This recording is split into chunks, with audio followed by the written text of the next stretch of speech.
On a l'impression que personne nous comprend. Ouais, on a l'impression ouais. qu'on est seul au monde. Non, ça c'est un mensonge, tu n'es pas seul. Quand tu laisses les fardeaux, ça s'accumule et au final tu n'arrives même plus à avancer. Il y a des gens qui tombent dans la dépression et qu'après, qui essaient de se suicider parce qu'ils ont l'impression que leur vie ne compte pas, mais ça compte en fait.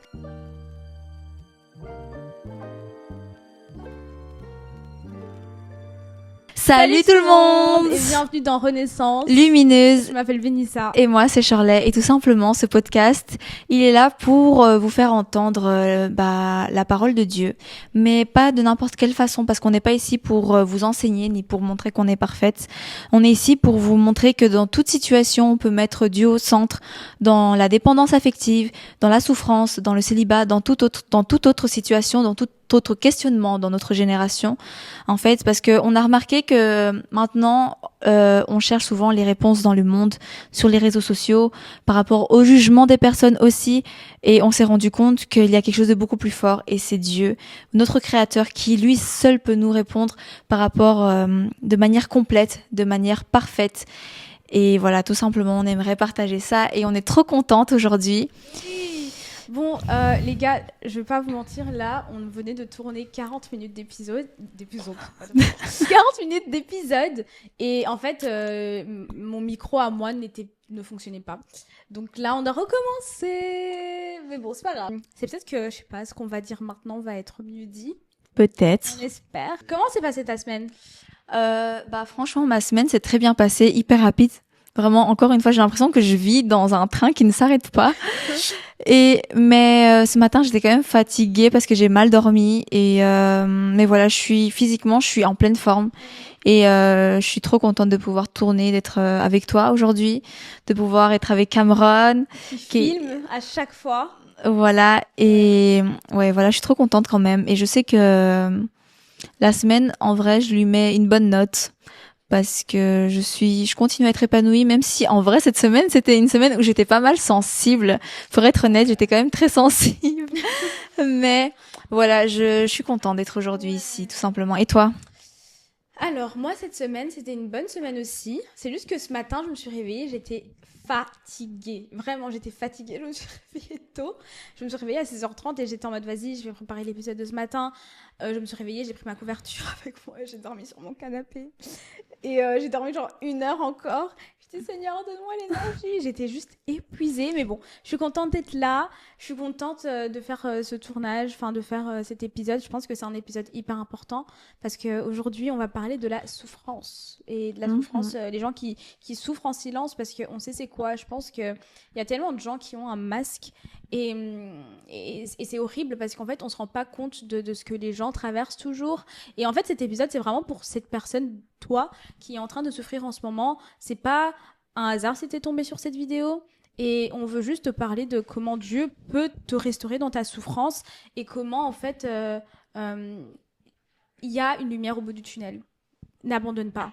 Peut-être que t'allais abandonner, là, que t'allais te dire c'est la fin. Pour moi, c'est pas la fin pour toi. T'inquiète, c'est que le début. Et il y a la lumière au bout du tunnel. Et j'ai hâte qu'on parle de ça en s'appuyant sur la parole de Dieu. Et voilà. Voilà, tout simplement. Et moi, je trouve que c'est trop intéressant quand tu dis un masque. Parce qu'en fait, il y a beaucoup de personnes, quand elles souffrent, elles préfèrent se cacher dans un profil spécifique. Par exemple, moi, c'est pas que je me cachais, mais j'étais plus le genre de personne qui allait souffrir, mais j'avais trop cette réputation devant ma famille, devant mes amis, d'être la femme forte, qui peut tout faire malgré tout, qui de toute façon trouve toujours une solution à tous les problèmes. Sauf qu'en fait, les gens voyaient que ça et ne voyaient pas le fait que moi je m'efforçais pour ça, que moi aussi je pouvais me sentir triste et parfois justement je me sentais comme si je n'avais pas le droit en fait de me sentir triste ou juste pleurer. Pour moi pleurer c'était quelque chose de fragile parce que les autres me l'avaient fait croire que c'était ça en fait. Et au final, je me suis rendu compte à un moment donné que j'avais tout simplement le droit de m'exprimer par rapport à mes sentiments. Et surtout, j'ai compris que le fait que je m'étais tellement renfermée et le temps que j'avais mis ce masque, ça m'avait vraiment handicapée par rapport à l'expression de mes sentiments parce que je n'avais pas la capacité de, on va dire, m'exprimer, dire mais en fait je me sens comme ça, ou genre de cibler un sentiment, tu vois. Et en fait, justement, ça m'a mis dans une situation où j'étais vraiment trop sec, trop froide. Par exemple, moi j'allais dire oh c'est trop cool, ou j'allais juste dire c'est cool.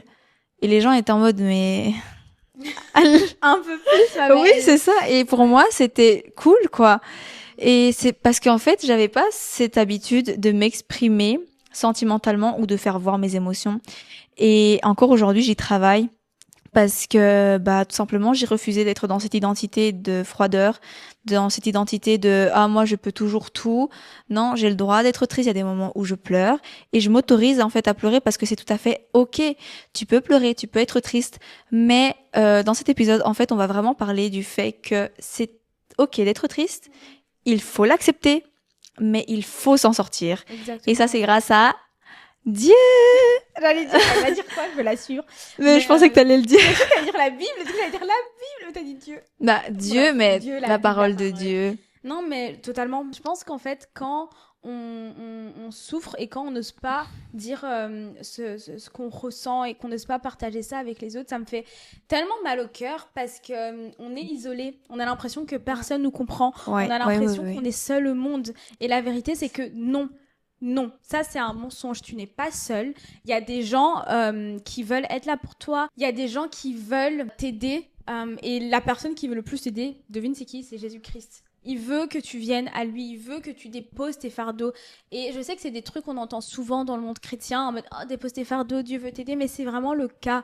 Dieu veut t'aider. Au fil de l'épisode, on va voir qu'est-ce que tu peux mettre aussi en place pour pouvoir sortir de cette souffrance. Mais je pense que c'était important de mettre un point d'honneur sur ça. Tu n'es pas seul et Dieu veut t'aider. Toi, t'as déjà été dans ce genre de situation?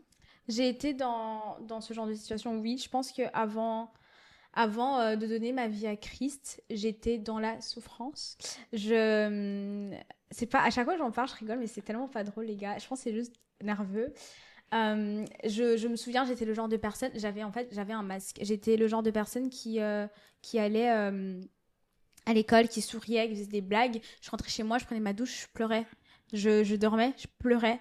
Et, et en fait, Dieu, c'était vraiment ma dernière chance. Parce que personne ne savait, mes parents ne savaient pas, ma famille ne savait pas, mes amis ne savaient pas. Et j'ai écrit une lettre à Dieu où je disais, mais j'ai raconté ça dans mon témoignage au tout premier épisode, où je disais, Seigneur, en fait, là, tu vois mon mal-être, s'il te plaît, fais quelque chose. Et il a fait, parce qu'aujourd'hui, je suis là. C'est hyper bien. Et en fait, je pense que, voilà, comme tu disais, c'était avant de donner ta vie en Christ. Mais même après, je pense que il y a des moments, moi personnellement, même avant de rencontrer Dieu, du coup, oui, j'étais triste. Mais même en ayant Dieu, en essayant d'avoir toujours Dieu au centre, parce que c'est pas toujours facile. Parfois, c'est toujours, encore une fois, cette histoire de, ah non, moi, je peux porter ça, c'est pas grave. Parce que c'est comme un réflexe de se dire moi je peux le faire, c'est pas grave, moi je peux le faire toute seule, ah j'ai pas besoin de cette personne là. Même pendant qu'on est dans sa vie avec Dieu, on a encore en fait justement des difficultés, on n'est pas parfait, et justement c'est le fait de se dire ok, moi je suis en train de passer un moment de difficulté, mais j'ai Dieu encore avec moi, il y a Dieu qui vient m'épauler, et je sais que c'est possible. Et je sais que ça peut paraître un peu bateau ou redit en mode tout est possible avec Dieu, Mais c'est pas le cas, grave. ouais. Mais en fait, je pense qu'il faut vraiment le vivre aussi, parce que moi personnellement, à un moment donné, je me rappelle, j'étais triste et j'avais une copine qui me disait mais t'inquiète, confie-toi à Dieu. Et moi j'étais en mode mais j'ai besoin maintenant en fait. J'ai pas besoin que je dois me confier quelque part, j'ai besoin maintenant. Et en fait, j'avais toujours ce sentiment j'étais triste, mais j'attendais que quelqu'un vienne me sauver, en fait. Parce que j'avais la flemme aussi, mais j'avais même pas les forces de me dire, genre, je dois m'en sortir en plus. Enfin, j'étais trop concentrée par rapport à ma tristesse, et en fait, c'était un fardeau énorme. Et même, je pense que c'est aussi un. Quand tu souffres, des fois, t'es tellement habitué à ça que c'est un confort. Oui, Et oui. c'est ta normalité.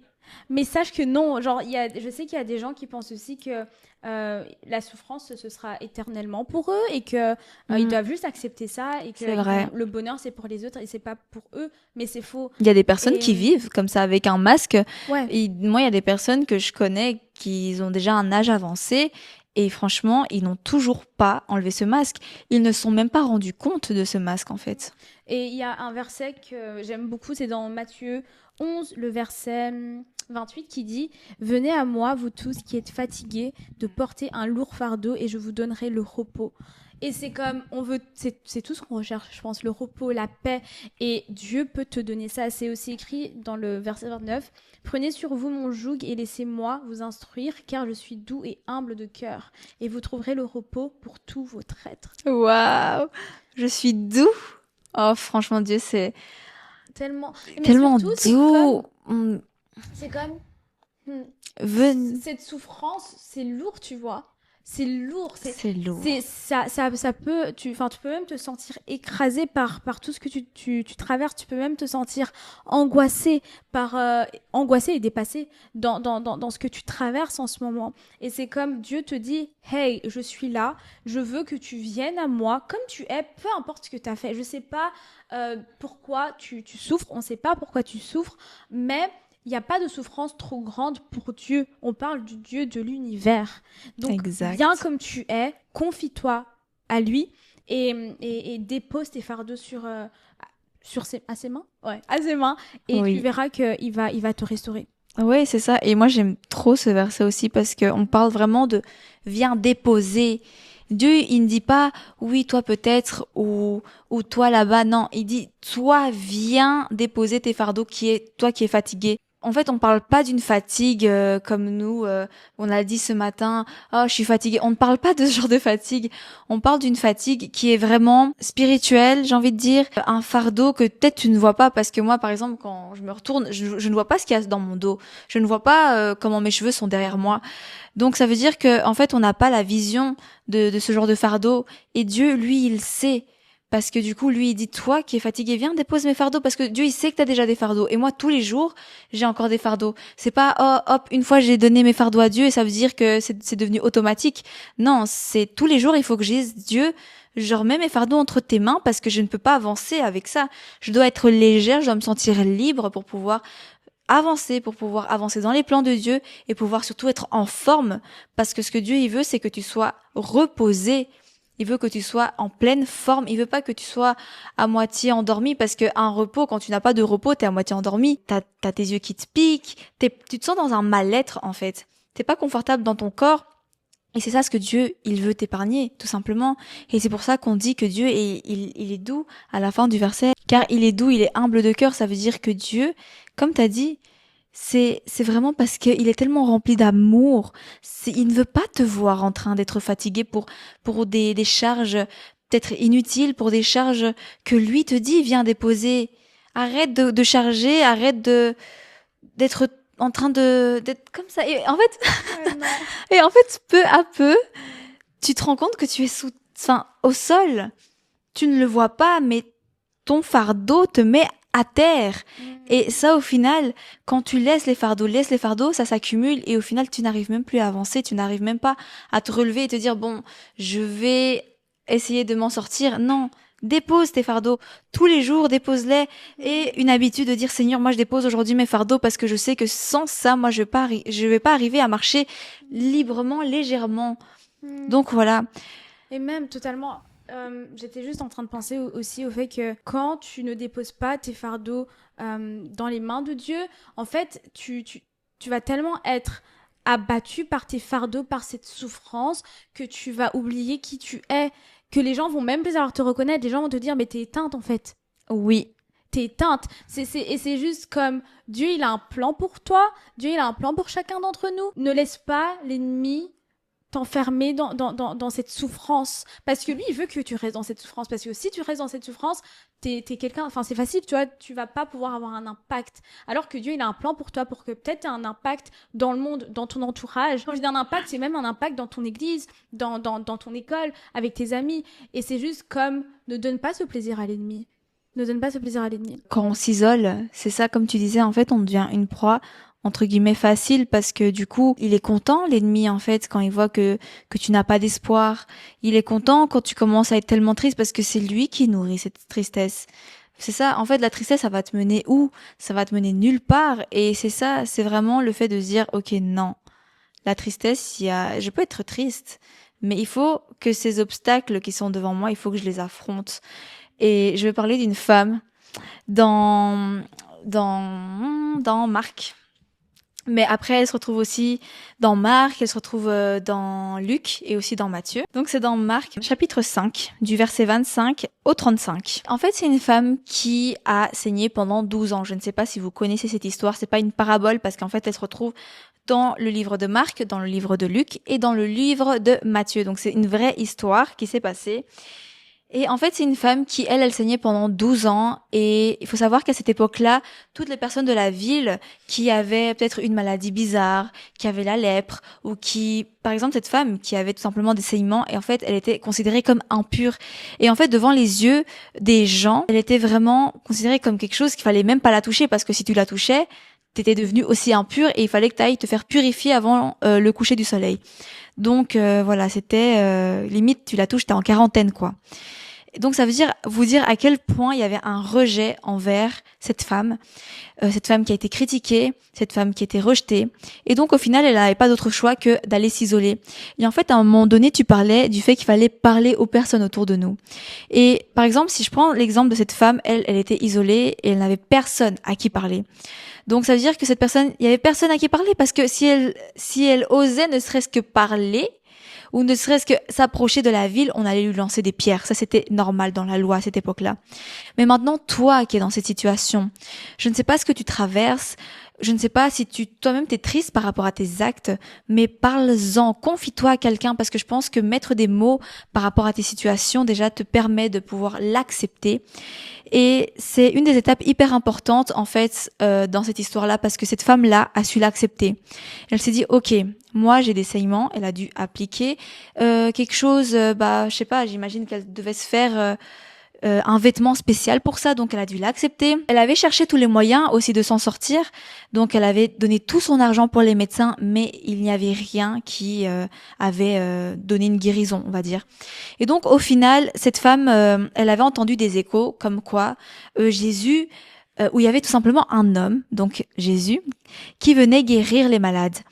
Et du coup, elle s'est dit, waouh, moi je suis malade, ça veut dire qu'il est capable de faire quelque chose pour moi?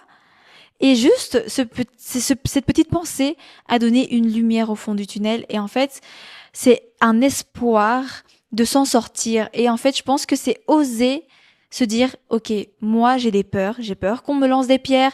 J'ai peur qu'on me juge de nouveau. J'ai peur qu'on m'envoie de nouveau dans mon trou.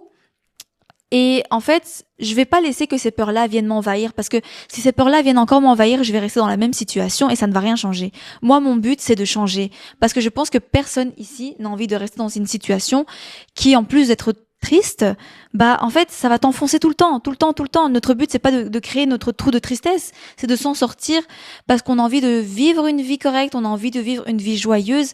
Et je ne dis pas qu'il y a une vie, on va dire, parfaite ou une vie où la joie est toujours présente. Non, mais c'est vraiment le fait de ne pas perdre espoir comme cette femme. Elle était condamnée, elle a vu qu'il y avait quelqu'un qui pouvait la guérir, elle a couru. Elle a dit OK, c'est pas grave. Peut-être que je vais risquer ma vie, mais moi je vais affronter cette peur parce que au final, c'est vrai, elle n'avait plus rien à perdre, mais c'est aussi l'espoir de se dire moi je vais y aller. Moi, je vaux beaucoup plus que ça. Je ne vaux beaucoup plus de ce que les gens me disent. Je vaux beaucoup plus que cette personne m'a insulté. Je vaux beaucoup plus que tout ça. Donc elle a été, et en fait, elle a touché deux petits lacets deux petits cordons comme ça du manteau de Jésus. Et à ce moment-là, Jésus, il sent quelque chose qui se dégage de lui et il s'arrête. Il faut savoir qu'à ce moment-là, en fait, Jésus, lui, il ne pouvait pas marcher dans la ville sans être entouré de plein de personnes. Hein. Donc à ce moment-là, Jésus, il se retourne et il dit « Qui m'a touché ?»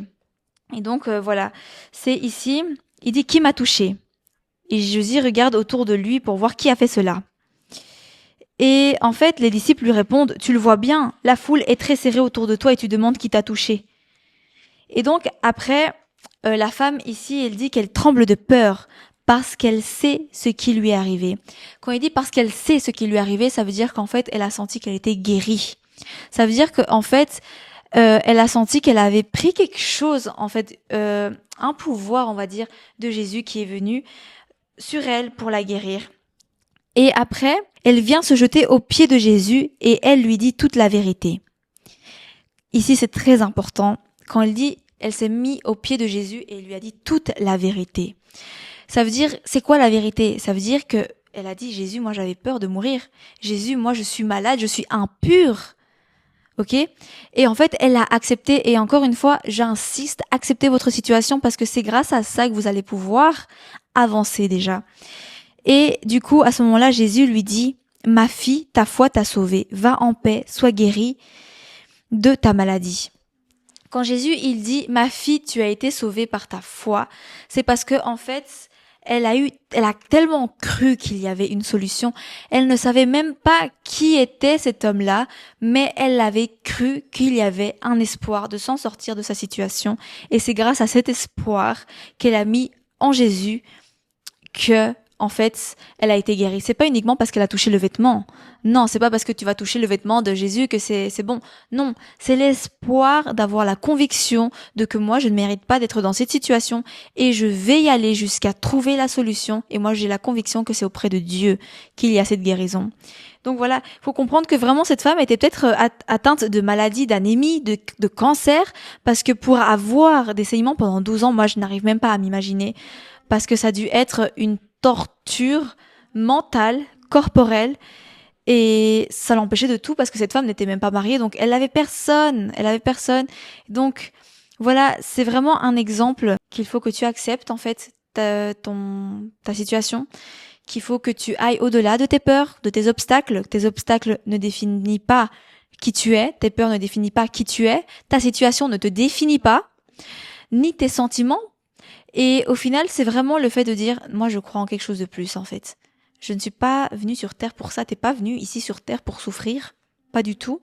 Et donc, du coup, hop, elle a osé dire la vérité, parce que c'était en toute sincérité. Elle a eu peur. Elle savait pas dire qu'elle avait pas peur. Elle a eu peur pendant ce processus-là, parce qu'ici, ils disent qu'elle tremblait. Elle a eu très peur. Mais cette peur-là ne l'a pas empêchée de dire, Jésus, c'est moi. C'est moi, je suis venue ici pour déposer mon fardeau. C'est moi, Seigneur, je viens à tes pieds parce que j'ai été malade pendant tant d'années. Ça m'a fait tellement du mal que mon seul espoir, c'était toi, Seigneur. Et c'est pour ça que maintenant, moi, je dépose ces fardeaux parce qu'ils m'appartiennent plus. Et ce que Jésus a fait, c'est dit, ok, ma fille, ta foi t'a sauvée. T'es libre de ta maladie. Amen. C'est comme aussi, en fait, je me dis, il y a peut-être des gens qui nous regardent en ce moment ça fait depuis tellement de temps qu'ils souffrent. Tellement de temps que ils ont ce mal-être. Et c'est comme, j'ai tout essayé, que ce soit les trucs des pierres, que ce soit les voyants, que ce soit, je sais pas. C'est tellement facile d'accès, ce genre de choses, parce que... Toutes ces choses-là, et c'est comme... Est-ce que là, ça a fonctionné? Ou alors, tu te mens à toi-même en croyant que c'est dans ces choses-là que tu vas trouver la joie et le bonheur. C'est faux. Et je sais que là, il y a quelqu'un qui nous regarde. C'est faux. Ça fait depuis longtemps que t'essayes et il y a rien qui fonctionne. Et on est là pour te dire aujourd'hui que c'est seul Jésus qui peut t'apporter cette joie que tu recherches, ce bonheur que tu recherches. Et tout ce qu'il te demande, c'est que tu t'abandonnes à lui, que tu ailles vers lui, que tu abandonnes toutes ces choses qui te sont arrivées, que ce soit dans le passé, ou que ce soit il n'y a pas longtemps, que tu viennes auprès de lui avec un cœur sincère. Et il va te délivrer, il va te restaurer. Amen. Il va te renouveler, il va renouveler tes pensées. Il va te renouveler en tant que personne. Tu vas devenir une nouvelle créature, en fait. Oui, parce que le fait de te renfermer dans cette situation, c'est l'œuvre du méchant, en fait. Lui, il veut que tu ne penses pas que tu as le droit d'être délivré. Lui, il veut que tu ne penses pas que justement que Dieu t'a appelé à être une autre personne que uniquement cette personne triste. Parce que dans cette histoire de nouveau que je parlais, mais en fait, cette femme, quand Dieu lui a dit, ma fille, tu es libre, tu as été guérie, Dieu lui a donné une nouvelle identité. Tu vois, parce que c'était soi-disant la femme impure. Mais comme tu dis, en fait, ça suffit de se mettre encore ce masque de toi que peut-être hier, avant-hier ou il y a un an, je ne sais pas, peu importe dans quelle situation tu te retrouves, mais ce masque-là, en fait, il doit être enlevé. Et je connais tellement de personnes qui ont un âge avancé, qui portent un masque et qui, à l'heure d'aujourd'hui, en fait, continuent à porter ce masque et à s'isoler tout seuls dans leur situation en faisant semblant après devant les gens. Et en fait, au final, ce sont des personnes qui n'ont pas cette joie de vivre, n'ont pas cette raison, et au final, je sais même pas ce qui leur pousse, mais c'est comme si tu survivais, en fait. Arrête de survivre. Arrête de survivre. Cette femme était en train de survivre uniquement à cause des personnes qui lui disaient qu'elle était impure. Mais grâce à Dieu, cette femme, elle a été délivrée. Comme tu disais, tu parlais de délivrance, tu as été délivrée parce que Dieu, lui, a dit que tu devais poser ces fardeaux entre ses mains. Donc, dépose-les de manière sincère. Cherche-le dans sa présence et aussi, j'allais dire, si tu sais pas comment faire, à la fin de cet épisode, on va prier et on va t'accompagner dans la prière pour que tu puisses déposer ce fardeau parce que peut-être tu sais pas comment faire. Et on va faire ça vers la fin. Mais il y aura des délivrances. Tu vas trouver l'épanouissement personnel. Est-ce qu'on est là pour te dire que quand tu vas donner ta vie à Jésus, tout va être tout beau, tout rose? La réponse est non, ce serait te mentir. Mais cette fois-ci, la différence, c'est que tu ne seras pas seul. La différence, c'est que t'as Dieu qui est avec toi, qui te tient la main, qui t'accompagne. Exactement. Et qui te protège surtout. Parce que l'ennemi, comme je disais tout à l'heure, il veut pas que t'ailles mieux. Parce tu peux faire la différence quand tu vas mieux, quand tu es épanoui. Les gens peuvent commencer à voir que t'es heureux, que t'es joyeux. Et tu vas commencer à refléter le Seigneur. Et ça, l'ennemi veut pas ça, tu vois. Maintenant, comment est-ce qu'on peut mettre des choses en place pour être heureux et pour retrouver la joie, être épanoui? Mais en fait, c'est simple. Enfin, c'est simple, c'est pas simple. Pourquoi je dis ça? Je pense que c'est par rapport aux habitudes. C'est les habitudes que tu prends. Je sais personnellement que j'essaie d'être disciplinée dans ce que je regarde quand je me réveille. La première chose que je fais quand je me réveille, la première chose que je fais quand je vais me coucher. Et c'est pas toujours facile, je vais pas vous mentir. Mais je me suis instauré ces disciplines de quand je me réveille, je ne vais pas voir sur mon téléphone. Des fois, c'est dur parce qu'il y a les messages qui pop et c'est ma mère ou c'est ma soeur ou mes copines, je sais pas. Et c'est comme, non, en fait, j'éteins l'alarme, je me lève, je vais dans mon salon, j'ouvre la parole de Dieu, je prie, c'est la première chose que tu dois faire parce que quand tu te réveilles, que tu regardes ton téléphone directement, enfin, c'est déjà de te penser que tu ramènes dans ta tête avant même de commencer ta journée. Et ça, c'est la première chose que tu peux faire, c'est créer une relation intime avec le Seigneur, en fait. On parle tout le temps de ça dans ce podcast, mais c'est parce que c'est la clé de toute chose. Oui, et en fait, quand tu parlais justement du fait que, en fait, faut créer cette nouvelle habitude. Moi, je pense que aussi, on a du mal parce qu'on associe le téléphone à un divertissement. Et en fait, faut justement arrêter ça parce que justement, par exemple, on éteint l'alarme, mais juste le fait d'avoir ce contact avec le téléphone, on associe peut-être notre cerveau associe. Et du coup, on se dit, mais je vais quand même regarder quelque chose. Et en fait, une fois que tu cliques sur la notification, tu vas avoir cette habitude par réflexe. Et tu vas commencer à dire, je vais vite faire regarder qu'est-ce qu'il y a sur Insta. Après sur TikTok et c'est parti. Et au final, tu te réveilles même pas en disant merci Seigneur parce que aujourd'hui tu m'as réveillé, parce qu'aujourd'hui je fais encore partie de ton plan. Et je pense que c'est hyper important. Et aussi une petite astuce, c'est pas vraiment une astuce, mais voilà, par culture générale, on va dire, votre cerveau, en fait, instaure une nouvelle habitude, une routine à partir de 2 semaines. Ça veut dire que pendant tous les jours, durant 2 semaines, vous devez avoir cette habitude pour que votre cerveau prenne cette habitude. Et de cette façon-là, en fait, vous allez continuer. C'est pas juste une fois ou 2 fois ou une fois sur 2, non. Une fois que vous faites ça pendant 2 semaines, votre cerveau va continuer. Donc ça veut dire que si, imaginons, aujourd'hui, tu dis à Dieu merci, tu le remercies par rapport à cette nouvelle journée, tu déposes de nouveau tes fardeaux, etc. Et tu dois le refaire demain, après-demain. Mais si après tu le fais pas et tu rates un jour, à partir de ce jour-là, tu recommences. C'est ça. C'est pas 2 semaines avec un petit trou ou 2 petits trous. Non, c'est 2 semaines en fait. C'est hyper important. Et puis aussi, moi personnellement, je dépose mes fardeaux entre les mains de Dieu. Et en fait, je continue à lui répéter ces mêmes fardeaux parce que parfois je lutte encore. Parfois, c'est pas facile parce qu'en tant qu'humain, on se rappelle encore du passé. Parfois, on fait face de nouveau à des situations qui nous rappellent le passé ou qui nous font peur pour le futur. Et même si tu as déjà mis ça entre les mains de Dieu, continue à le mettre entre les mains de Dieu. Ce n'est pas parce que tu dis, OK, Seigneur, je me rappelle que à telle date-là, je t'avais mis ce fardeau entre tes mains, que c'est bon, c'est parti. Non, il faut que tu continues, que tu persévères tout le temps.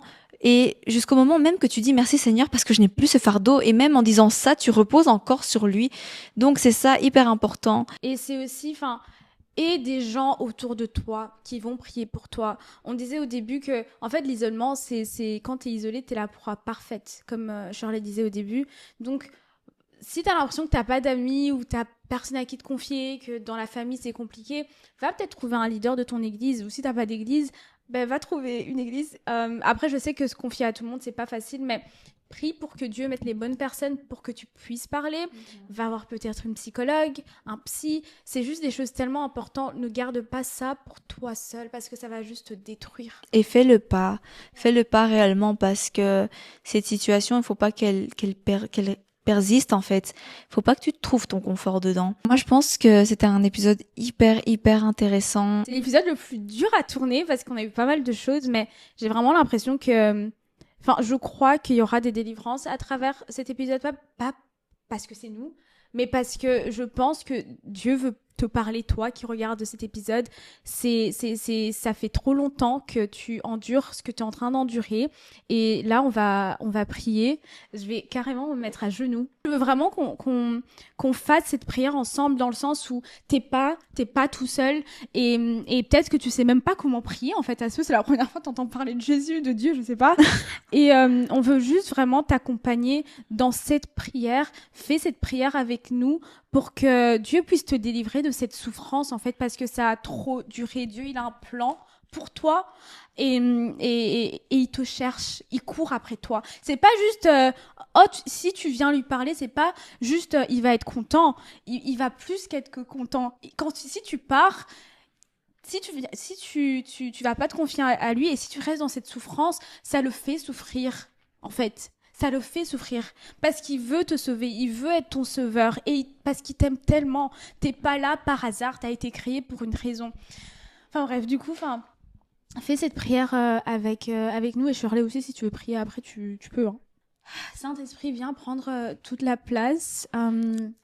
Seigneur, ce podcast qu'on fait, c'est plus qu'un podcast, c'est un projet que tu nous as mis dans notre cœur, Seigneur, pour faire en sorte que cette génération, Seigneur, entende parler de toi. Et Seigneur, aujourd'hui, on a parlé de souffrance, Seigneur. Et tu sais, c'est quoi la souffrance, Seigneur? Et je prie, Seigneur, que chaque personne qui est en train d'écouter ça, qui est en train de regarder ça, Seigneur, puisse, Seigneur, venir à toi, Seigneur, que... tu puisses, Seigneur, les aider à faire le pas pour toi, Seigneur, à faire le pas pour t'approcher, Seigneur, et à déposer leur fardeau, Seigneur. Je prie maintenant avec cette personne qui est en train de déposer, Seigneur, ce fardeau, Seigneur, qu'elle puisse ressentir, qu'il puisse ressentir, Seigneur, la paix, Seigneur, maintenant, la joie, Seigneur, maintenant. Je prie, Seigneur, que tout esprit mauvais, Seigneur, qui serait autour de cette personne, qui voudrait le garder dans les ténèbres, Seigneur, dans le noir, Seigneur, que cet esprit, Seigneur, soit chassé. Et je demande pas ça juste parce que moi je le dis, mais je le demande en ton nom, Seigneur. On fait, Seigneur, ces choses-là, on demande ces choses-là, Seigneur, avec l'autorité que tu nous as donnée, Seigneur. Et si tu as pu guérir moi et Shirley, si tu as pu restaurer moi et Shirley, tu peux faire ça avec cette personne, Seigneur, qui nous regarde, Seigneur. Et merci parce que je sais que tu vas le faire. Merci pour ta fidélité, merci pour ta bonté, merci pour ton amour, Seigneur. Et je prie que tu puisses remplir chaque personne qui nous regarde, Seigneur. Cette personne qui est en train de prier en ce moment, Seigneur, que tu puisses la remplir, Seigneur, avec ton amour, Seigneur, avec ta paix, Seigneur. Que tu puisses, Seigneur, changer, Seigneur, son esprit, Seigneur. Que toute pensée négative, Seigneur, cette spirale négative qui n'arrête pas, Seigneur, de tourner depuis des années, Seigneur, soit brisée au nom de Jésus. Au nom de Jésus, et que ça puisse être remplacé, Seigneur, par tes mots, Seigneur, par ta parole, Seigneur, par ta vérité, Seigneur. Et je prie que chaque personne qui nous écoute, Seigneur, puisse faire en sorte que chaque personne qui nous écoute, Seigneur, puisse faire en sorte que sa fondation, Seigneur, soit toi. Soit toi, Seigneur, et ta parole, et que toi. Merci Seigneur parce que cet épisode touchera les personnes que tu veux qu'elle touche. Et merci pour cette personne, Seigneur, qui va être délivrée parce que elle t'a enfin rencontré. Au nom de Jésus, Amen. Amen. Amen. J'ai vraiment aimé ta prière. J'ai envie de pleurer. Oh, tu peux pleurer, hein? Non, en fait, ça me fait juste de la peine parce que, genre... Je sais qu'il y a des gens qui souffrent. Il y a des gens qui souffrent et c'est juste que cherche pas plus loin. Tu fais un câlin. Non, mais cherche pas plus loin. La réponse, c'est C'est vrai. Jésus. C'est juste comme, t'as tellement de potentiel et il y a tellement de choses que Dieu veut faire pour toi. Et en fait, ça me fait juste de la peine parce que, enfin, il y a des gens qui tombent dans la dépression et qu'après, enfin, qui essaient de se suicider parce qu'ils ont l'impression que leur vie ne compte pas, mais ça compte, en fait. Ne laisse pas cette souffrance gagner. En fait, il y a une puissance dans le nom de Jésus qui peut briser les chaînes, qui peut briser Amen. toute forme de ténèbres qui tourne autour de toi depuis un moment. Il y a une puissance dans le nom de Jésus. Moi et Shirley, Amen. on est là, on parle, mais c'est pas par rapport à ce qu'on dit, c'est par rapport à ce que lui, il dit, par rapport à ce que sa parole, elle dit. Donc confie-toi en lui et ouais, donne-toi à lui parce qu'il peut faire la différence, il peut changer ta vie. Oh, je pense pas que j'allais pleurer dans cet épisode, mais c'est juste que je sais qu'il y a tellement de gens qui souffrent. J'ai souffert, elle a souffert, et je sais pas ce que j'aurais fait sans Jésus-Christ. Moi non plus, je ne sais pas. Je serais pas là, en fait. Je pense. Clairement, moi non plus. Je serais pas là. Merci d'avoir écouté jusqu'au bout et enfin, si même tu veux nous envoyer un message, après je sais pas si nous on peut faire quoi que ce soit, mais peut-être qu'on peut t'aider à te connecter à des gens qui peuvent même toi t'aider. C'est vrai. Mais ça, juste qu'il y a de l'espoir. Si tu peux, enfin, s'il y a une chose que tu peux retenir de cet épisode, c'est il y a de l'espoir. Son nom, c'est Jésus, et c'est la lumière du monde, et il peut transformer ta vie comme il l'a fait pour moi et Shirley. Amen. Voilà, en tout cas, c'était un épisode vraiment riche en émotions. Est-ce que je vois? Et n'hésitez pas à, du coup, de nouveau, à vous abonner si ça vous a plu, à commenter. Vous pouvez poser des questions, on sera là pour y répondre. Et comme tu l'as dit, si vous avez peut-être pas quelqu'un à qui vous confier, nous, on est ouverte aussi à que vous veniez vous confier peut-être. On ne sait pas de quelle façon, mais on peut vous aider à on vous peut vous connecter aux aider. gens. On peut pas genre tout prendre, mais on peut peut-être faire en sorte de vous connecter avec des gens. Oui, on trouvera toujours une solution pour que vous ne soyez pas seul, parce que notre but, ce n'est pas uniquement de parler, mais c'est de savoir mettre un acte pour pouvoir que vous-même, vous puissiez ensuite chercher la parole de Dieu, qu'on puisse être unis, en fait, ensemble, qu'on puisse vraiment avoir ce lien entre nous et que vous ayez cette confiance aussi de venir vous confier et de là, nous, tout simplement, on mettra ça entre les mains de Dieu. Exactement. Parce que quand on est plus à prier pour une situation, on est plus fort. Oui, vous êtes aimé, vous n'êtes pas seul, Amen. vous êtes choisi. Il y a une raison pour laquelle vous êtes là, tu es là. Et s'il te plaît, n'abandonne pas maintenant. Exactement. Et on se retrouve la semaine prochaine. C'était Renaissance. Lumineuse. Bisous. Que Dieu vous bénisse.